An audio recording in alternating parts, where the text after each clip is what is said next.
Good afternoon. Happy National Women's Month. I am Natsi Africa Verceles, the director of the University of the Philippines Center for Women's and Gender Studies. Welcome to #Bilang Babae, a roundtable discussion on women in the elections.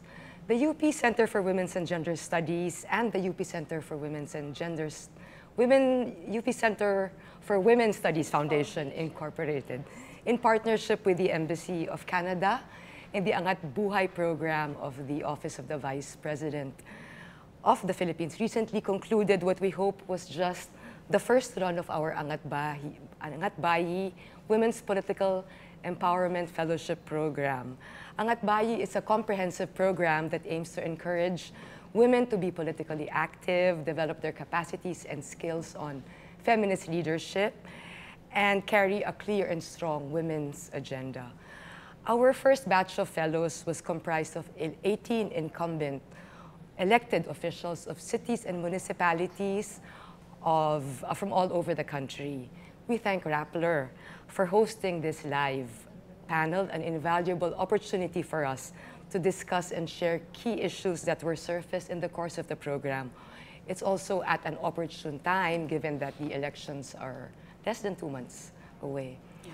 We are fortunate to have with us His Excellency Ambassador John Holmes of the Embassy of Canada and two of our Angat Bayi fellows, namely Councilor Lena Marie Huico or Mayen from the 1st District of Quezon City, Councilor Joanne Valdez from Candon City, Ilocos Sur.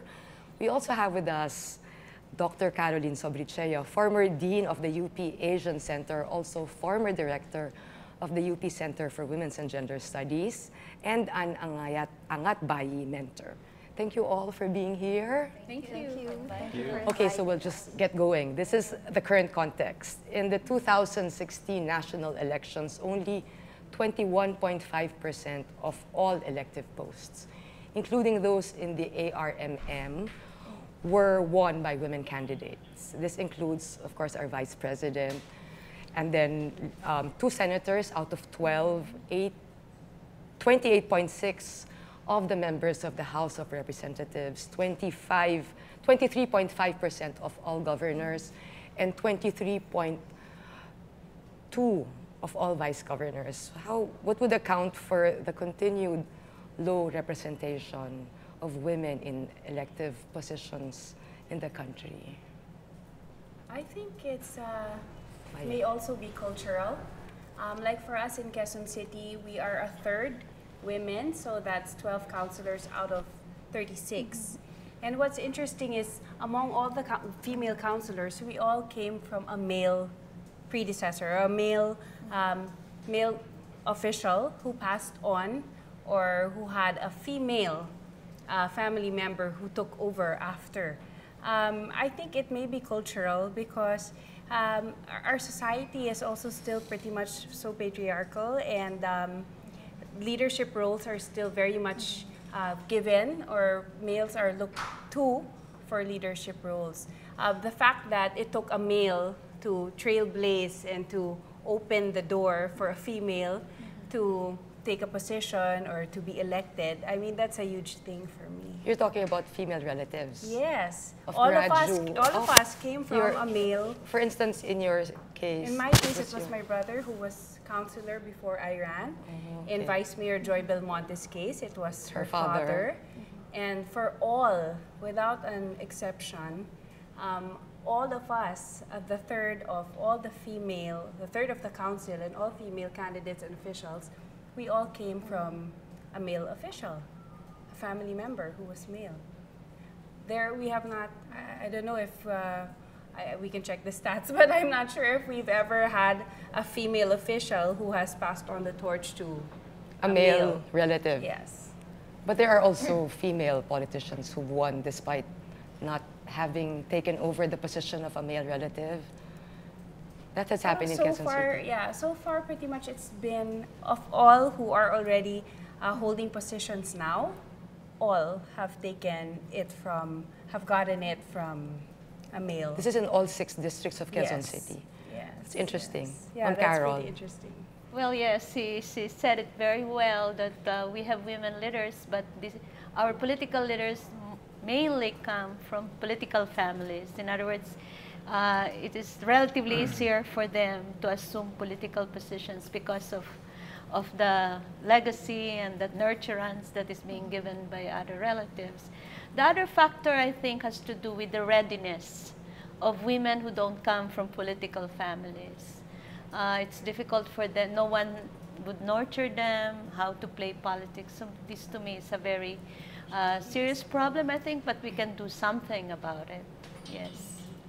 Actually, come to think of it, we may have one who rose from the ranks from being a kagawad to a barangay captain, and now she's a councilor in District 6. And now it is her husband who is barangay captain. So she has the other way around. Yeah, so that made me think. And we have one. But we have one who has passed it on to a male. Yeah, but that's 1 out of 12. But more commonly, it's from a male relative to a female relative. What's it like in Candon City? Looking back from hindsight, in my case, I'm the 4th generation. So it started with my great-great-grandmother. And at least it was a woman who trailblazed. And then she passed on to my father's grandfather. And then she passed on to my grandfather. And then he passed on to my father, and then it's me. Okay. So surprisingly, it came from a woman leader, from a woman that, well, I'm a descendant of a woman leader. But I agree with Councilor Mine and Dr. Sabrichea that it really roots from a culturally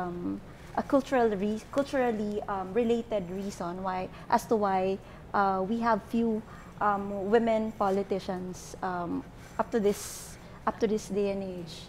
But I think through, I realized that through the Angat Bayi program, ang dami pala, ang dami palang women who are very passionate about women empowerment, gender issues.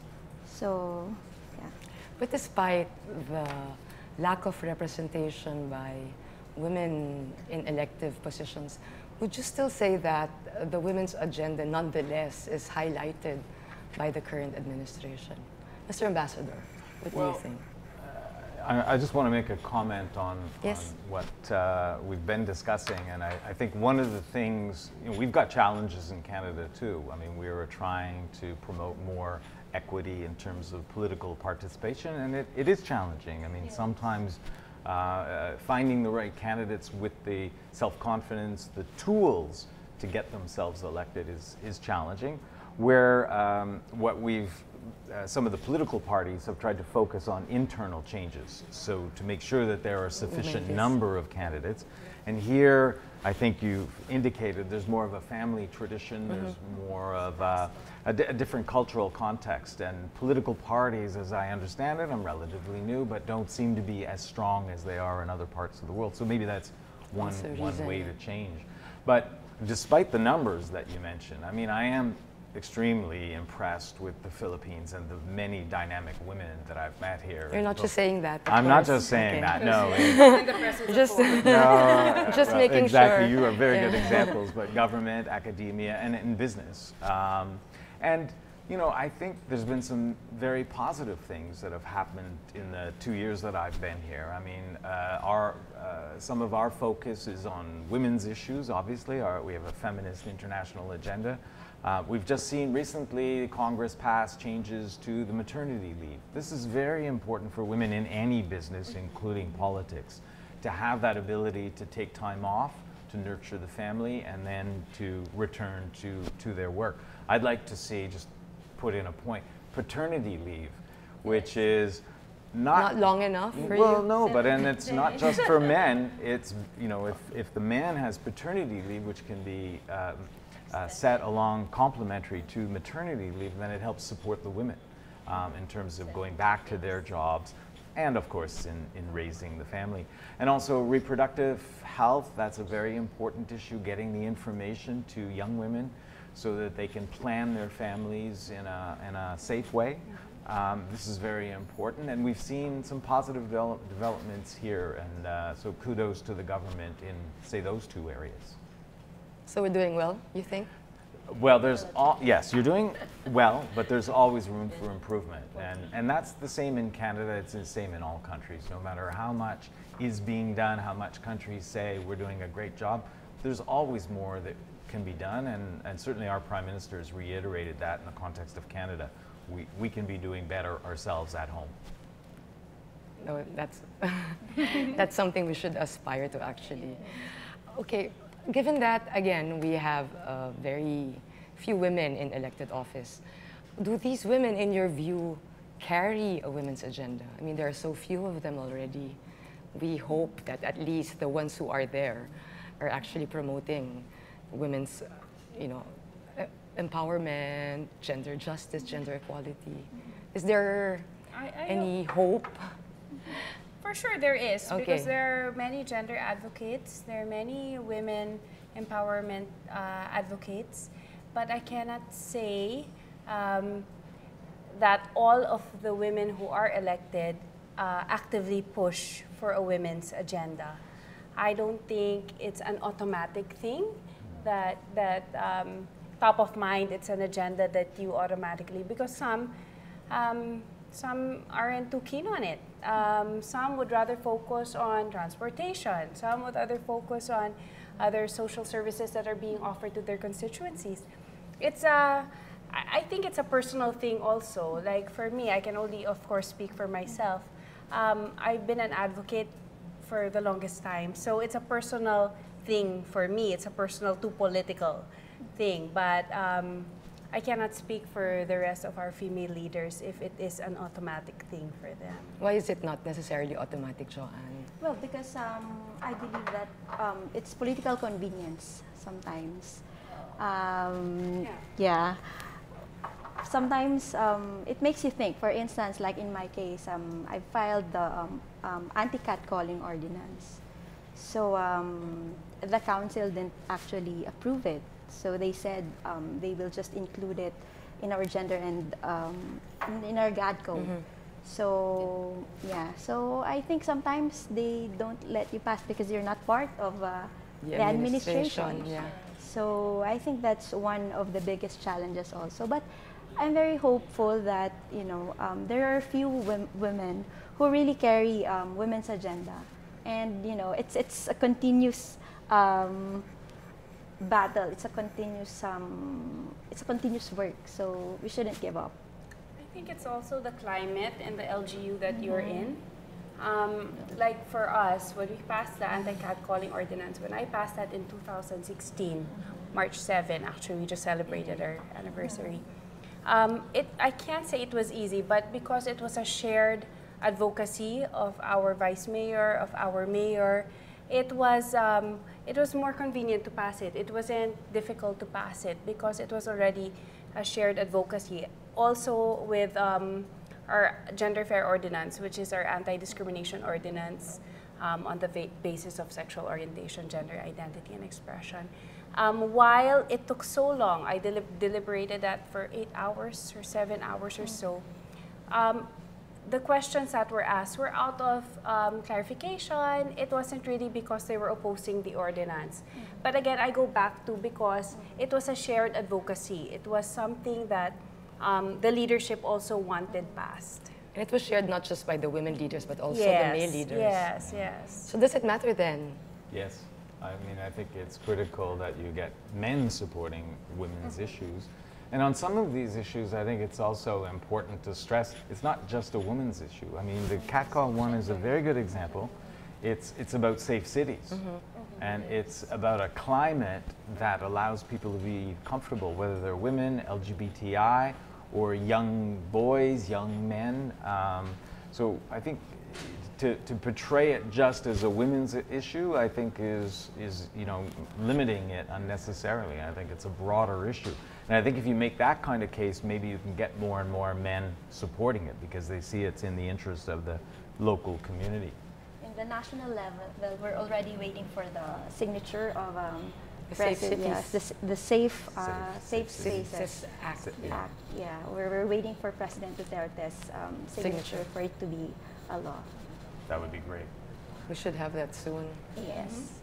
If I were to reflect on the performance of national women politicians, I would say that they were few of them, especially decades ago, but they were excellent women, outstanding women. Mm-hmm. I was a student then. I would go to Congress and I would we have one of the many laws, 14 major laws on women, so we're not lacking in terms of laws. Mm-hmm. And if I remember, like Senator Shahani, for instance, they were able to deliver brilliantly and convince their male peers.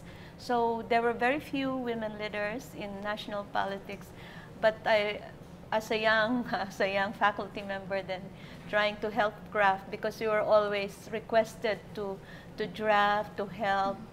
I think we had one of the best. We have one of the best women so far. So even if there were few of them, people, they were able to convince the male peers. And I would like to mention also many of our standing male politicians who supported some of these laws. Mm-hmm. President Ramos, for instance, was one of the endorsers, yes, of many of the first laws, rape law, anti-sexual harassment law. Yeah. So we had male supporters. So we acknowledge how important our male allies have been in promoting the women's agenda. But how do we then encourage our leaders, men and women alike, to carry the women's empowerment agenda, of this, to join us in this fight for gender justice and gender equality? Because we recognize that we can't do it all by ourselves. Yeah. So how do we do this? How do we get more women into politics, winning? And then how do we have male politicians coming in and supporting our... Role models are key. So you have two very good ones here. I think that's very important. I mean, regardless of the context of how you came there. I mean, I think your legislative achievements speak for themselves, and I think that's important. But also in academia, you get young people at a very young, impressionable age. So I hope you're doing your part in terms of encouraging people and giving them the tools they need to participate. And things are changing so fast, so the old style of politics is very different than in the situation now. I'm sure you have social media campaigns, and that's a key part of reaching your audience and getting your message across. You know, we had 18 very inspiring fellows during our Angat Bayi program, and we were so heartened by how passionate they were about women's issues. And I always thought, is it the same elsewhere? I mean, did we just manage to capture the best 18 women politicians there are? No, what I'd like to see is more of you. I think there are. All over the country? I think there are. And like what the ambassador said, one is also leading by example. In the way you lead, like for me, you have barangay leaders coming out and taking a more active role, being more serious in their participation, because they see a leader. They see a leader in the same manner that I see a leader in my boss. So I see that she's also espousing the same advocacies. So somehow, there's the fire doesn't stop burning, and it just keeps getting bigger. And you find other allies, you find peers, you find colleagues who will also help you, like in the same manner that we have found in our fellows, we have found inspiration from each other. Yeah, organizing civic-minded organizations are very important. Because sometimes when you feel all alone, of course, you will draw strength from like-minded individuals. And of course, organizing at the grassroots level is very important. Say for instance, we conducted a simple activity. It's a libre gupit. It's a free haircut for mothers in a community. So you have to offer a pleasure-based activity for you to be able to consult them and for you to draw out the answers, the agenda that of course that they want to lay on the table. And I think when they feel comfortable and they feel safe, they started talking about their issues, and problems. And that to me is very, of course, very empowering also, that they have a champion. Does it take a woman to come up with a project like that? Like you think that the nanais, they need employment, and a way of organizing them would be by introducing a project that they could earn an income from. An activity that they get so excited. Yeah, that's very important, because sometimes when you just mandate them with an activity, for instance, you organize a parade. Well, I'm not saying that, you know, parades are not good with women empowerment activities, but you have to, kailangan mong huliin yung kiliti nila eh. You know, just like sa atin, you know, when you're trying to win someone else, you know, you have to, you know, put yourself in their shoes also. Sure. Very good point. It becomes personal to political. So it's may puso. Like you know, you put your heart into it, and but it's not just that means they're doing it with their heart. Yes. Yeah, so it's inherent for you, and it's. But even men, I think, you would say that you have a heart yourself, don't you, Mr. Ambassador? Even if you are a man. No, because sometimes it's the touch of a woman, for instance, you know, it's a motherly, you know, care. Right. It's innate, you know, lambing. Yeah, lambing. How do you? You cannot translate. How do you translate Yeah, lambing? but Mom Carol and I, because we're from the academy, we would debate that notion of inherence of anything in women. It's also learned behavior. Yes. Because as children, we learn it from our mother, who learned it from her grandmother. So women are not naturally more caring, nurturing. We're not naturally wired. No. It's, we could train our men, our next generation of men, to be just like our women. Yes. I notice now there are many men who are proud. They're not ashamed to carry their babies. It's different now among the younger generation. And they bring it to the malls like that. And it's the babies who cling to the father, because I guess the comfort of the the bodies. The body, the warmth, Okay, so there's a question. Why do few women elected officials or women candidates publicly stand for or defend women? And we know that, you know, of late there has been an onslaught of negative remarks directed towards women. And we do not feel that our female leaders are actually speaking up publicly, denouncing misogynistic statements or sexist remarks. Ma'am Carol, I'm going to ask you because you're looking down. Trying to avoid me. The traditional or common perception of leadership is still male-centered. Because of the traditional expectation, like you have to solve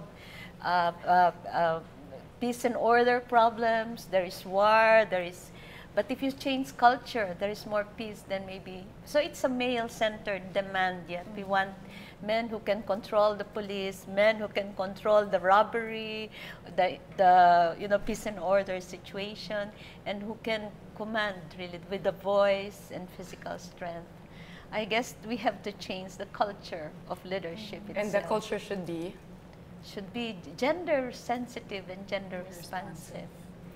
And how would that look like if we had a male president who was gender responsive? We have to change the culture of society first. We should do away with wars, conflicts, fundamentalism, which we're doing now with the military and the police. Instead of using guns, maybe negotiation, where women are very good. That's why you see in the streets now, they field more women. They field more women traffic enforcers, because there has been studies that show that if the women street enforcers are the ones who try to negotiate in, you know, two cars, then there is less trouble using the voice of negotiation. And again, that's not natural in women. Yeah, that's we why don't want to essentialize women. It's learned. Maybe with the men, we have to change the culture. Yes, the men have to. So less guns, for instance, and more negotiation, discussion for both, eventually. But should not women stand up for other women?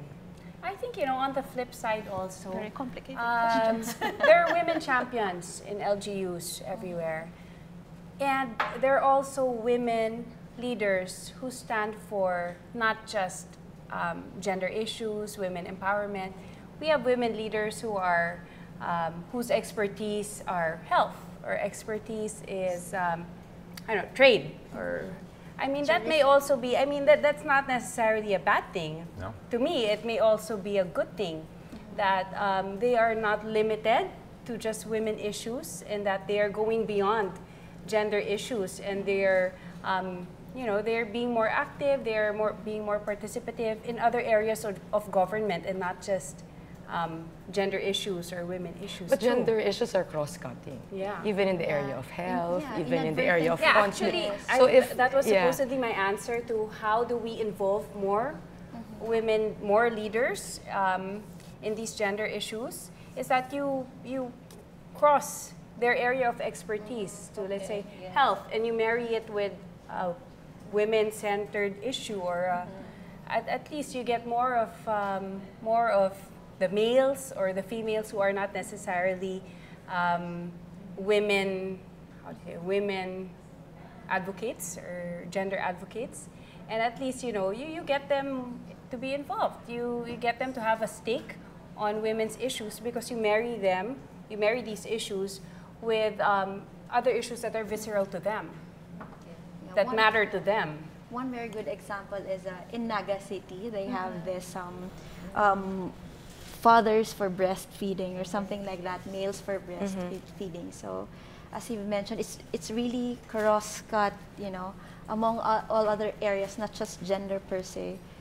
So because they may not necessarily breastfeed, but they're a parent. Yes. So at least these two things marry. But Canada has a feminist policy, not just a foreign policy. Yes. Yes. Can you tell us how it's working in Canada? Just as instruction for us that are trying to move towards a direction. Well, we're hoping. I mean, we talked about political participation. So all of the main parties are actually actively working, and there's different criteria that they apply, but some of the parties say, well, at least 50% or more of our candidates should be women. See, so it's that's 50-50. one way. Now that doesn't mean they'll get elected. No, I mean, they that's still a have huge to fight, That's a but first at least step. it's a start. Yes. Many of the political parties have initiated mentoring programs to nurture the next generation of leaders with a focus on women's issues. So that's another way to do it. And then I think, as you both mentioned, I mean, I think the importance of gender policies, they don't just mean doing this for a specific women's group, or this specific issue is important to women.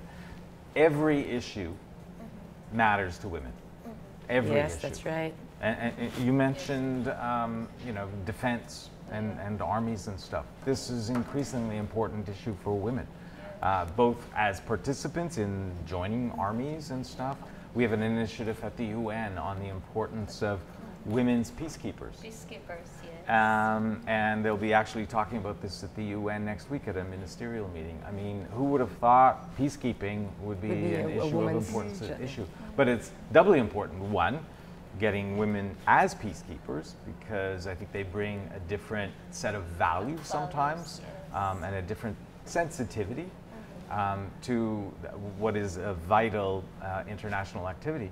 But the second thing is that they are often they are much more sensitive to problems on the ground. We know that there have been cases of UN peacekeepers involved in sexual exploitation of children, and also doing other things they shouldn't be doing. And so I think it's important to expand the pool of people. So, I don't want to give the sense that Canada is perfect. I mean, we do have challenges on all issues, including women's issues. But I think there's a willingness among all the political parties, among the elites, that we need to do better. And I think there's a consensus on that. And I just want to quickly go back to your point. I'm going to speak more broadly. I think there is an issue globally in virtually all democracies of polarization and the language is shifting from trying to find solutions, even if you disagree sometimes vehemently with your opposition and your governments. But I mean, I could be naive, but it just seemed that there was always more of a chance in the past for dialogue and finding solutions. And if you have harsh language, it makes it much more difficult. And social media has played into this as well, sometimes just exacerbating the problem instead of trying to find solutions that, okay, you're not entirely happy with it, I'm not entirely happy with it, but we've actually done good for the country. And I think we need more of that dialogue and understanding. That's because you're an ambassador. I think so. Diplomacy. That's right. That's what you learn. That's right. You know, we're all And worried you're about AI diplomacy. and robots taking over the world. I'm pretty sure a robot can't replace an ambassador or a university professor or a city councilor. Yes, so I think we're safe. You're safe. But you know that women are not homogeneous. We're differentiated by many social identities. Thank goodness. Is that okay? Because as long as you're not part of a subordinate identity. But see, there's socioeconomic class, there's ethnicity, there's religion, there's disability, there's sexual orientation, so many others. How do you address that? I mean, for instance, Canada, I'm not sure if the approach is really intersectional. Is it just men vis-a-vis women? Oh, no, very much. All these, I'm not sure, what word did you use? It's intersectional? Intersectional, yeah, I don't want to use the wrong word on TV or on Facebook. But I think there's two issues. One is discrimination, and that's, I think, another step that you've taken, but more work that needs to be done here. But in terms of defining discrimination and eliminating it, so everyone, regardless of race, creed, sexual gender, you know, sexual orientation, gender, etc., has an equal opportunity. And then you need positive steps, because there are classes of human beings who've been underserved by governments in the past, who don't have an equal opportunity. So how do you find ways to get them to that level playing field?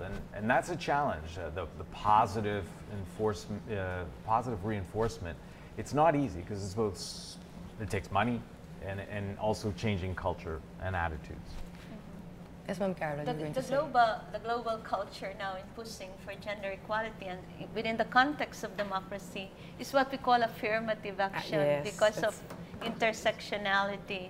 So we recognize that women have problems, but poor women have more problems. Yeah. Women who come from minority groups, from what we call in the Philippines Lumad, indigenous peoples. Yeah. So we call for affirmative action. We give more to women who need more. And we close our eyes to rich women. we get them to donate funds like that. But we are very conscious about giving more to those who need more. Because I think when we talk about the women's agenda, I think we should be very particular about what that constitutes. And I think it would necessarily mean addressing the needs of a diverse groups of women. Yes. And I don't know if that's clear enough, because often we talk about women just vis-a-vis men, but it's without taking into consideration all the other intersectionality. Subordinated identities that women also bear. And in the Philippines, there are so many groups of women. Okay, now we need to go back to women's political empowerment, and I need to ask this question. I know it sounds so obvious, but I need to hear from you the answer. Why do you think it's so important for us to promote women's political empowerment? You need to make a case for it. Because it's 2019. I stole that from my prime minister when he was elected. It was another year. 2015, then, yes. But it's true. I think, you know, we live in a modern world where it's economically proven by World Bank, IMF, whatever. If you don't have 50% of your population contributing economically, politically, socially, culturally, you're suffering as a society. So that should be a goal of all societies. But it should also benefit women. I have a problem about seeing women always in an instrumental manner, as in serving a national goal. It's actually a right of women to to develop themselves, to self-actualize. Yes. So in a way, yes, Yes, they can contribute to national goals, but at the same time, they can also benefit from enhancing themselves. That's a great point. Yes, because you just might forget. but the Embassy of Canada is such a huge supporter of women's political empowerment, and we can attest to that. Yes, by your very huge support for our Angat Bayi Women's Political Empowerment Fellowship Program. Can you tell us why you supported our program? Well, first of all, it's a great program. Second of all, as I think we've discussed in the last 45 minutes, it's vital for your country, it's vital for my country. These are the kinds of things. And as I said, and you pointed that out, thank you very much, our Prime Minister has a feminist international foreign policy and a feminist international assistance program. So it's very difficult to get projects approved in Ottawa these days that don't have a strong gender element. So it doesn't mean it's only related to women, but you have to demonstrate the project, whether it's in empowerment of small and medium-sized business, that there's a strong focus on women's issues. So I think for those three reasons, your project was just perfect. And we want to wish all the fellows and all the other women candidates out there great success in the coming elections. Yes, because they will carry Yes. our feminist agenda, a shared feminist agenda, Mr. Ambassador. So, women's political empowerment, are you firm believers? Yes, because actually you stole my answer. Oh, You can steal it back. Any sector, as with any sector, be it with the LGBT sector or PWD, the more empowered they are, the more empowered the community is. I think it's as simple as that. The more empowered your community, the more successful you are, the more developed you will be. So I think it's just as simple as that. There's really no genius answer to it for me. yours was better than mine. Yeah.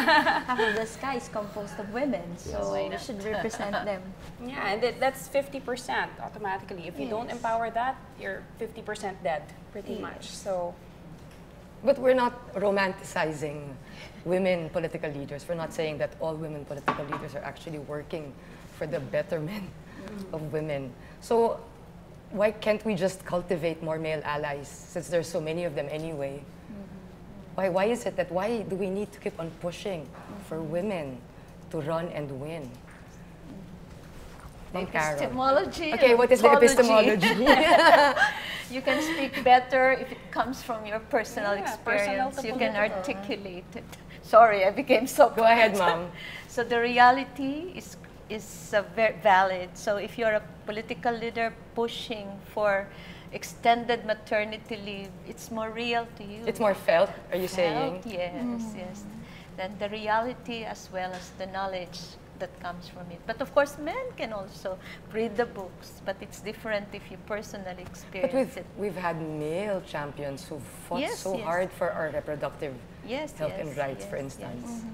So they obviously have male bodies, not female bodies, but it was just as felt for them. So females plus male supporters would be okay. So, but there are Activate both. activate both. So we're not saying it's necessarily women. It's not exclusive to us. No, Yeah, it's not exclusive because we don't to want us. to come across as being blindly believing that it's only women who can be. You can push for feminist agenda. Yes. But I think also, I go back to the point some of you mentioned, and I mentioned the importance of mentoring. And it doesn't have to be mentoring in terms of the specific policies. But you mentioned, what happens if you elect women who aren't really that supportive of a women's agenda.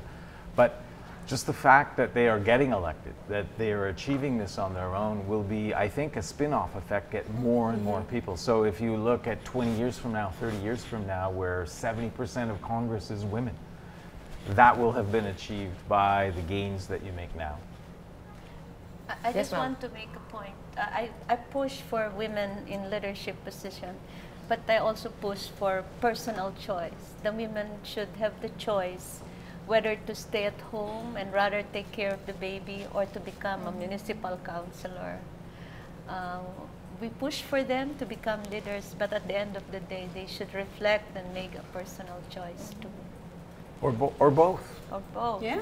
Give them the facility and the Yes. capacity to take time off, raise the child, and then come back and not be penalized for having taken 5 years to raise a child Yes. or two. One So of our choice. fellows Choice. had just given birth when she joined course 2 Yes. of our program in NASA. Yeah. Carrying her Baby baby. Her baby was not even a month old yet. That's great.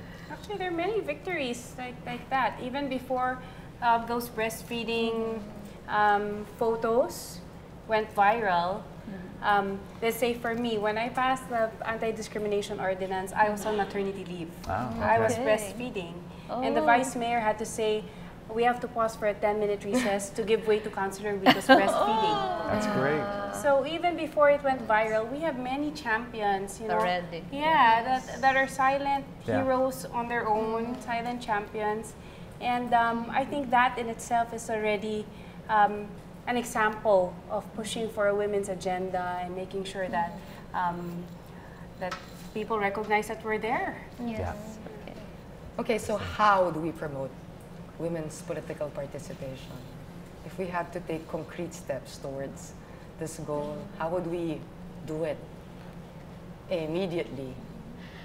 I go for electoral education. At the end of the day, it is the electorate, so we should really see who are the best candidates.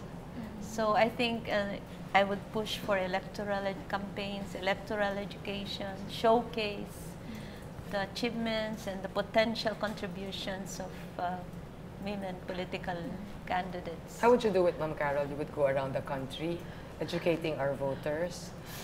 In my classroom, I do. In the little space which I occupy, yeah. But many of us may be in our different spaces that we occupy. Maybe we can help raise our electorates to vote for outstanding candidates. You think that would work in a country that's very poor, where we poor. are still ruled by patronage politics, And where food. people still sell their votes? Yes.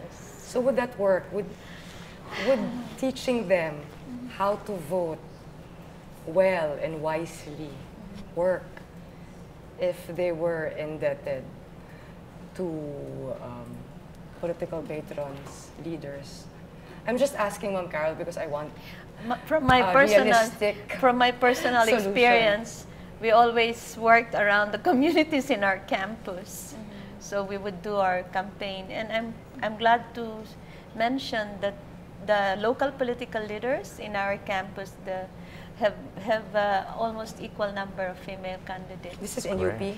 Yeah, the campuses around UP. But We that's help- UP, Ma'am. Yes, that's why I'm very limited. But I'm In our little universe, yeah, it I think works. what I'm saying, if you really go to them, and we have the women's committee in the barangay, and then we help at the time introduce our women leaders. Then they would listen. But this is a very small, limited experience that I have. But there are larger structural issues. Yeah, I know. Yes, Yes. ma'am, yes, that we Yes. need to address Yes. before we can believe that it's simply a Electoral. matter of educating our voters. Yes, Maya. I think you just have to try. You just At the end have of to the try. day, you just have to try. You can't give that up. Otherwise, you know, you lose the good ones. So you just have to try.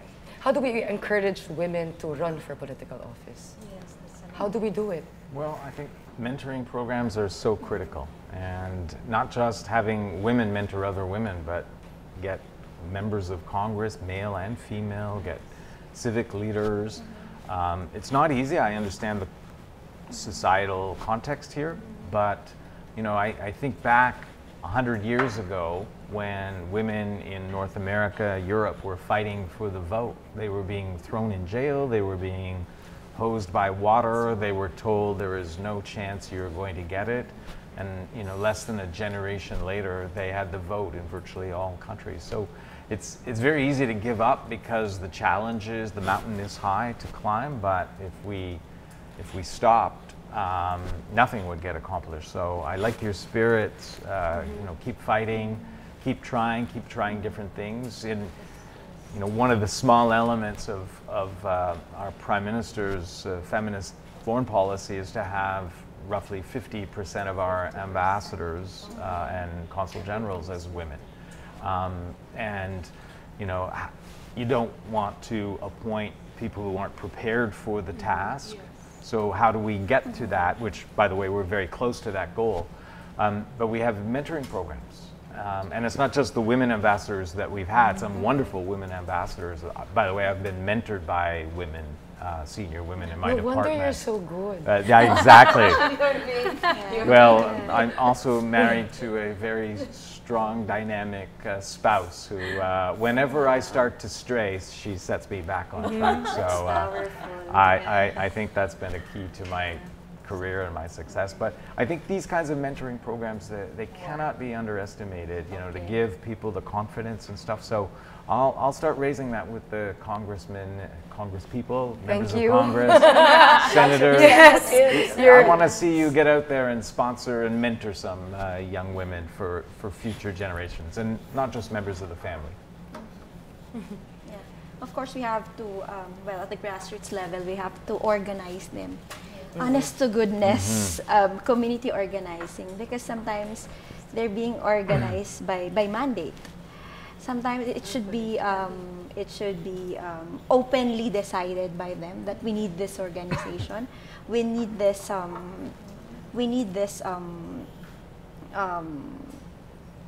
do you call? We need this samahan or homeowners association per se.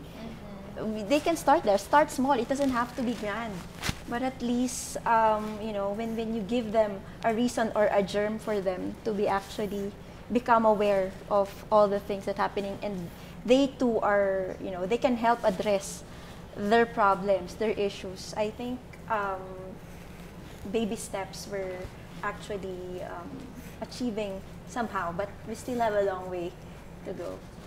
Longer way than in Canada. Yes. So are we about to close? Is there a message that all of you want to give to our women politicians, especially that the elections are coming up very soon for our two candidates? That's tough. If you're talking to a peer, say, I guess it's that in every issue there is a gender issue. And that is the strength of a woman. That is the strength of a woman to recognize these issues and how it can be related to their being a woman, to their being a mother. And in the community, there is strength in the women. And that their work does not and is not gone to waste. When they work for women's agenda and gender issues, these do not go to waste, and that credit mo na lang sa next generation. I think we may not feel it now, but the next generations will feel it, and the generation after that will act on it. So when we talk about empowerment and how it will affect and how do we encourage more leaders, it'll happen. I feel it'll happen because the next generations, they're aware and they know that these are the leaders. The young children, when they watch these politicians, they know who works for them. They know who fights for their rights. And when it comes to children's rights, it's usually the females also. So so their work is not, they don't go to waste. And you have a daughter, yes? I'm a single mother, and I have a daughter. You're thinking about your daughter also. Yes. Actually, when it gets tough, that's what you think of. It's the next generation. It's really not my generation, because for you to see the change, it'll take years. It'll take a generation. We're still planting seeds, Ma'am Carol. Yes. You've been planting seeds, we're still planting seeds. When are we going to reap our harvest? I don't think you will ever stop planting the seeds. Compared to how it was before, I'm happy about the situation now from a historical comparative perspective. I'm so glad with our women politicians. My wish is to have more of you. Let's go for the goal of 50% women in leadership, even if as we continue to influence our male peers to be more gender sensitive. So it's a dual approach. So may we have more of you in the coming years. Win for us. We will try our hardest. Yeah. It might be challenging, but I'd like to tell women leaders to keep going. Yes. I think that's very important because sometimes when things get tough, when it's grueling and you feel like are all this worth it, what I'm doing? But when you think about the reasons why you're doing all this, women empowerment, community organizing, youth empowerment, I think it all goes back to you that the moment that you feel it's very difficult is the moment where you need to continue. So keep going, and we're here. We're all here for one another. Yes. And the only feminist thorn. Well, Any other feminists. first of all, it's quite exciting to be here in a vibrant democracy like the Philippines and to be here for these elections. I hope, first of all, they're safe. And So do we. Safe for the candidates and safe for the voters. Voters. But I encourage all Filipinos to exercise your rights, because as we see around the world, democracy can be under threat in different places. So exercise your right, choose the best candidate, and I'm sure that if you look closely, many of those best candidates will be women. But ultimately, you have the choice as Filipinos. So make it make a good choice. And I again. Wish you all the best. And There are yes, fellows. and all the other candidates out there. I hope everything goes very smoothly in May. Okay. So we thank you so Thank very you. much. Thank you. Thank you very much. His Excellency Ambassador John Holmes from the Embassy of Canada, Councillor Joanne Valdez from Candon City, Ilocos Sur, Dr. Caroline Sobrichea of UP forever, and Councillor Mayan Huico from the 1st District of Quezon City. Thank you so very much. Thank you. Good job. Thank you. And that has been #Bilang Babae, our roundtable discussion on women in the elections, brought to you by the UP Center for Women's and Gender Studies, the UP Center for Women's Studies Foundation, the Embassy of Canada, and of course Rappler. Thank you so much for hosting this RTD. Thank you. Thank you. Thank you. Thank you. It's a glass table discussion.